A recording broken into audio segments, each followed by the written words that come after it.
उडेरुलाल अगुणो घरू वज़ीर MPA Matiari doctor Makhdoom रफ़ीक़ुज़्ज़मान Sindh सूबे समेत मटियारी ऐं उन जे ॻोठनि में सख़्त गर्मीअ जे माहौल में गर्मीअ जी ग़ैर ऐलाना लोड शेडिंग ऐं ट्रांसफार्मर जी अणहोंद जो मामलो वज़ीर आला सिंध आॾो उथारींदे चयो आहे त हिन सख़्त गर्मीअ में सॼी सिंध सूबे समेत मटियारी तक ऐं शहर में बिजली जी फ़राहमी जो निज़ाम डामाडोल थी चुको आहे।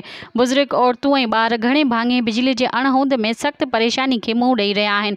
उन लाइ वज़ीर आला सिंध ऐं एनर्जी वज़ीर इम्तियाज़ शेख ज़्याती दिलचस्पी वठी मामले जो नोटिस वठण लाइ ख़त पिणु लिखियो आहे। इन सिलसिले में बहितर आहे त जेको वापडा अमलदारनि ऐं शहरियुनि जूं गॾियल कमेटियूं ठाहियूं वञनि त जीअं हिन अहम मसइले जो हल निकिरी सघे। मज़ीद ख़बरनि ऐं तफ़सीलात लाइ विज़िट कयो असांजी वेबसाइट www.awamiNewsHD.com ऐं ॾिसंदा रहो अवामी न्यूज़ HD।